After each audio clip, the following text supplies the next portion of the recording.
Unconscious decisions are usually unhealthy decisions.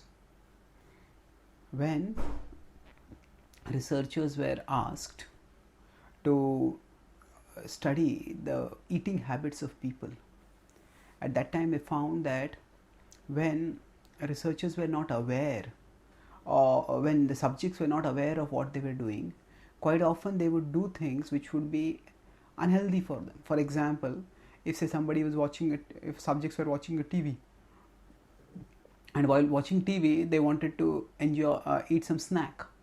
At that time there might be some fruit there near them, there might be some fast food there, there might be some chocolate candy near them.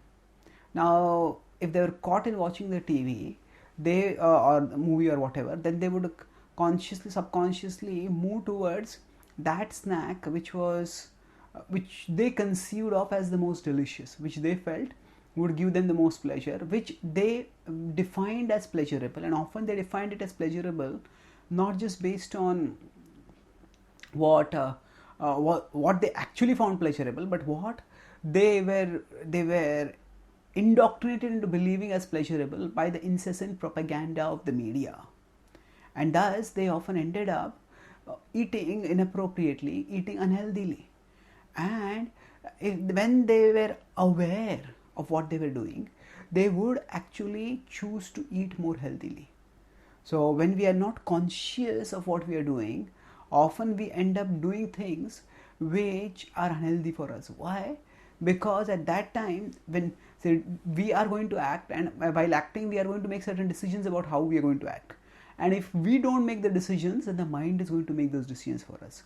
And the mind is usually not, at least not at the present stage, our well-wisher. The mind is quite often our enemy, as Krishna says in the Bhagavad Gita in the 6th chapter 5th verse, Uddhared atmanatmanam natmanam avasadayet atmaiva hi atmano bandhur atmaiva ripuratmanah. Krishna says the mind is the enemy of the self and the mind is the friend of the self, and one needs to elevate oneself with the mind and not degrade oneself. That means rather than letting the mind drag us down, we need to raise ourselves up with the mind.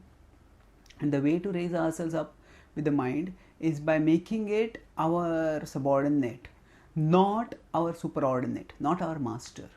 So when we are unconscious of what we are doing, then the mind becomes our master, and the mind makes us do whatever is its bidding, whatever it is its programming.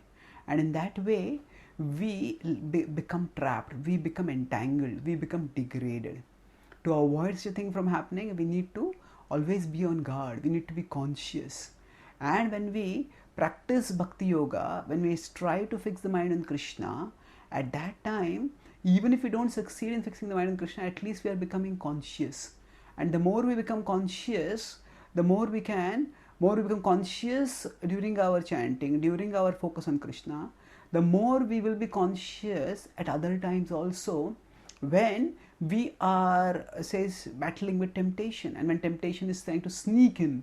Just as at the border, if the border security force is not careful, then terrorists might sneak in. So like that, if we are not vigilant, hostile desires will sneak into our consciousness.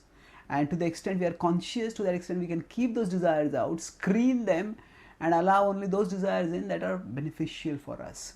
By such vigilance, we can make healthy choices and progress towards happiness in life. Now, when we become devoted to Krishna, that connectedness with Krishna gives us a higher happiness, which makes us less vulnerable to the temptations of lower pleasures, and thus we can move steadily onwards towards Krishna. Thank you. Hare Krishna.